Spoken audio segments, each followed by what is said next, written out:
Imagine the stars in the sky, the countless constellations, the sprawling solar system, and among it a little planet called Earth. God made all these things, and all the people and inhabitants of our planet. Just over 2,000 years ago, when we most needed Him, God came down to be with us, to save us and show us how life should be lived. He could have chosen anywhere to be His home.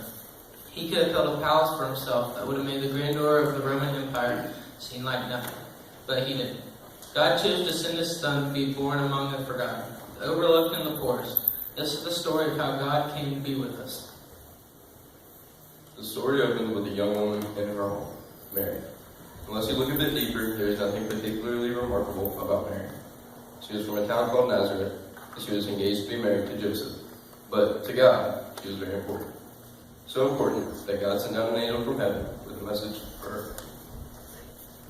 The angel told Mary that she is very special and God is with her. But Mary found it hard to understand why the angel had come to see her. She was just an ordinary woman. She worried what the angel meant by the greeting. Seeing she was scared, the angel told her not to be afraid. God is very pleased with her and will give birth to a son. She's to call him Jesus, and he will be called the Son of the Most High. The angel departed, leaving Mary excited about the news, and she told Joseph, the man she was about to marry, all about it. But the Roman Empire Caesar Augustus, who ruled over the land, sent an order saying he wanted to count every single person in the country. I want to count every single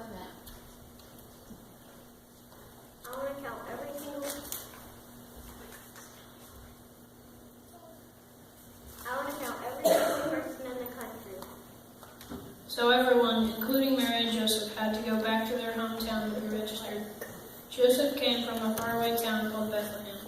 Because Mary was engaged to be his wife, she came with him to Bethlehem. During the journey, Mary was very nearly ready to give birth to her baby.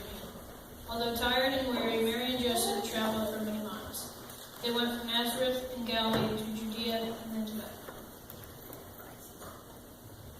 When they arrived in Bethlehem, they knocked on every door in the town, looking for a place to stay, but everywhere was full of people. Each time they were given the same answer. Lots of people had come down to be counted, so the whole town was full. There were so many families to accommodate, Mary and Joseph nearly gave up, but then they tried the very last guest house.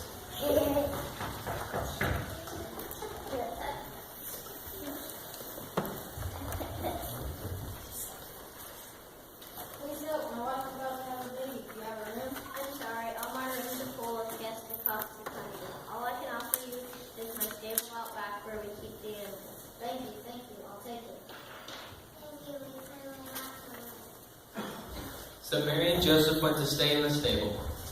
It was a very difficult place to bring a new life into the world, but Mary and Joseph made the best of it. When the baby came, they wrapped little Jesus in a cloth. They didn't have anywhere to put him.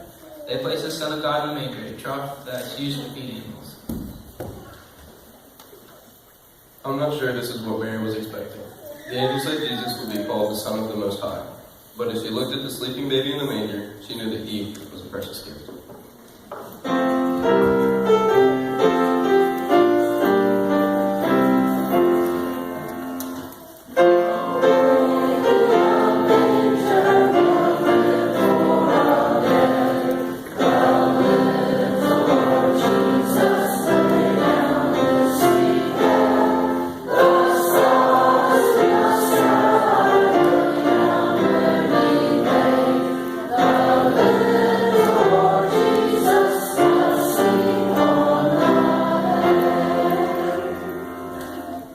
Meanwhile, in some fields nearby, a group of shepherds were keeping watch over their flocks. It was nighttime, and they were surprised, to say the least, to see an angel of the Lord appear in front of them. The glory of God shone all around the shepherds, and they were terrified. You see, these shepherds were just ordinary people going about their daily lives. They weren't considered very important. Nobody took much notice of them, so they were surprised when the angel spoke to them. The angel said, "Do not be afraid. I bring you news of great joy."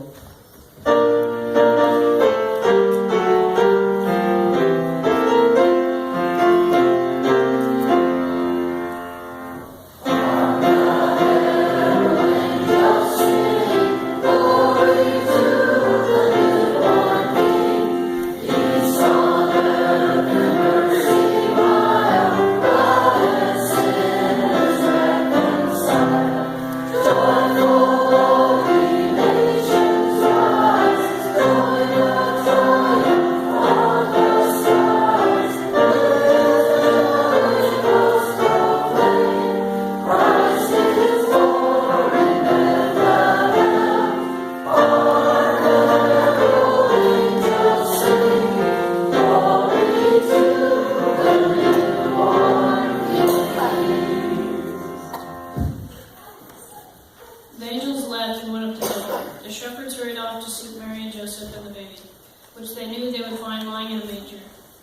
the stable where the young couple was, and the shepherds went in to see the baby.